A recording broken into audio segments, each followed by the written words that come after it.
My name is David Suetens. I work for State Street Luxembourg. I'm the country head for State Street Luxembourg.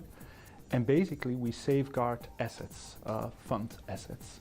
And we represent roughly $1 trillion of a $4 trillion market in Luxembourg and employ roughly 1,000 people in Luxembourg. So it's a big franchise.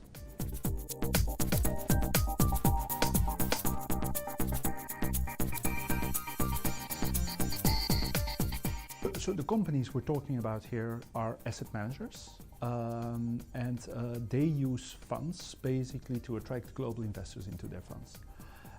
And clearly, as a result of Brexit, a bit ignoring the political roller coaster of the past weeks, they are really reviewing their business strategy as a result of Brexit and how they should distribute further their funds, continue to have access.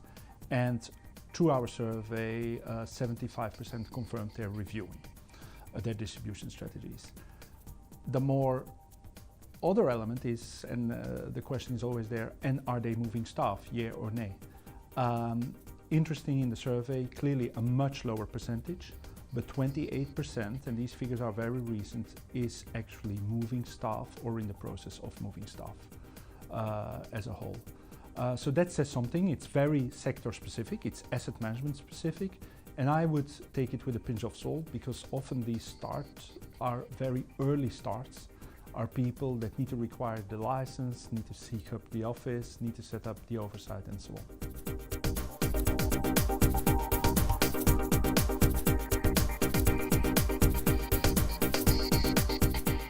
So this is, in my opinion, not really a Brexit story.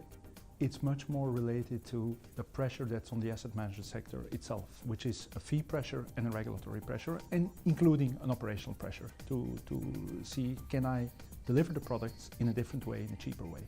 And if you think about a cross-border product and bringing your fund to a cross-border platform, what it is really about is almost like an international driver's license.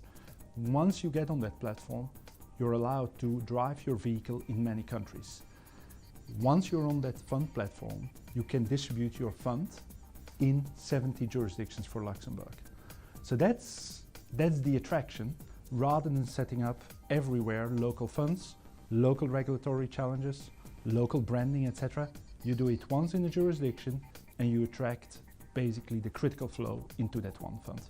So this is really a story due to the pressure on the industry and to operate in a more cost-effective way and attract the necessary flows in their funds.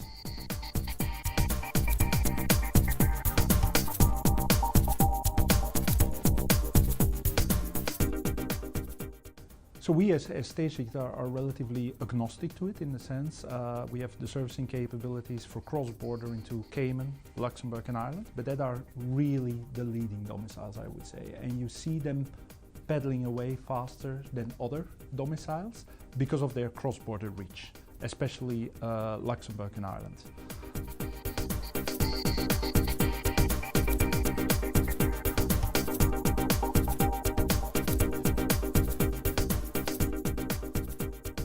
Many people are surprised to see that data point, but I think it is a confirmation of the UK remains a very important market if you want to attract flows.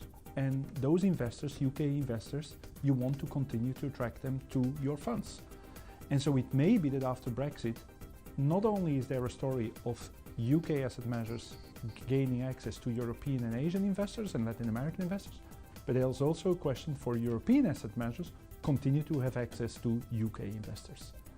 And clearly it's going to be a bit more challenging because of the whole situation, but that's why the survey confirms, and 250 asset managers have confirmed, that the UK will continue to grow on the asset management side.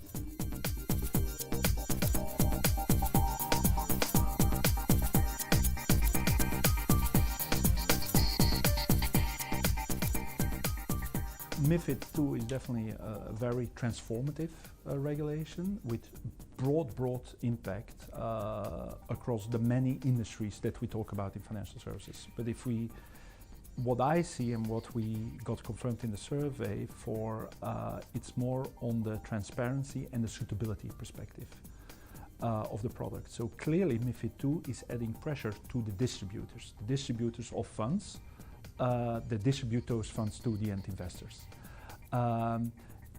And on the other hand, you see portfolio asset managers still tremendously struggling with their distribution data.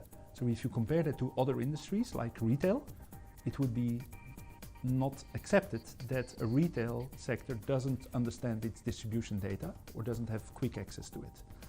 So if you think an asset manager, quick access to portfolio management data, real time, but quite slow on the distribution data because of this dependency on the distributor. So what we checked in the survey is, hey, with this regulation out there, putting pressure on the distributors, with new technology coming up, think that the millennials want to order their funds over an iPhone or whatever, will this change, will this disrupt?